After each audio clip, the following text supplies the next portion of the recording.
આગળ વાત કરીએ તો સુરતના પૂણા ગામ વિસ્તારમાં લોકોનો વિરોધ સામે આવ્યો છે। રેસિડેન્ટ વિસ્તારમાં કોમર્શિયલ બાંધકામનો વિરોધ કર્યો છે। વરાસા ઝોન ખાતે આવેલા સ્થાનિકો દ્વારા ધરણા પ્રદર્શન કરવામાં આવ્યું છે।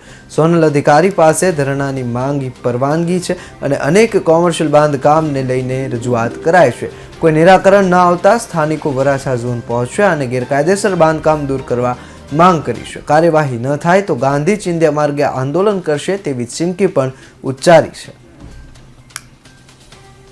આ પૂણા ગામની અંદર ઘણી કોટેજ ઇન્ડસ્ટ્રીના નામે આ લોકોએ ઇન્ડસ્ટ્રી બનાવી નાખેલી છે। નાના રહીશો 1.5 વર્ષથી અમે લોકો લડી રહ્યા છીએ, પણ આ જાડી ચામડીના અધિકારીઓને કાંઈ ફરક પડતો નથી।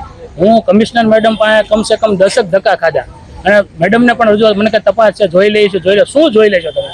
તમને બધી ખબર છે અને તમે તમારા મોઢે એવું બોલેલા છો હું ના હતો કે રાજકીય લોકોના કહેવાથી અમે આમાં કાંઈ કરી શકતા નથી, આવું મને એણે કીધું। એક કોર્પોરેટર પણ ના બેઠેલા હતા અને મને આવું કીધું કે અમે આ કરી નથી શકીએ।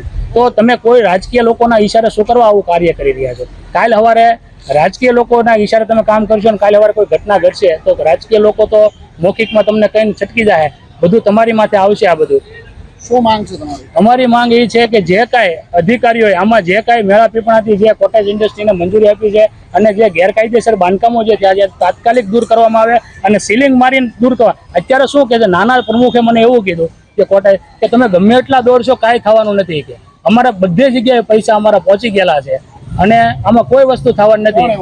જ્યાં એ સોસાયટીના જે પ્રમુખ છે ને, સુરેશભાઈ નામ છે, એ સુરેશભાઈ મને ચોખ્ખા શબ્દમાં કીધું તમે જ્યાં દોડો ને આમાં કોઈ, કેમ કે ઉપર લેવલ અમારો સેટિંગ છે કે, અને અમારે ડિમોલેશન કરવા આવે છે, અમારું ડિમોલેશન કરતા નથી ને ડિમોલેશન ચાર્જ પણ અમારી પાસેથી વસૂલ કરવામાં આવે છે। એટલે આટલું બધું અમારું સેટિંગ એસએમસીની અંદર છે। આવું મને સુરેશભાઈ જે પ્રમુખના હતા એને મને ચોખ્ખા શબ્દમાં કીધું।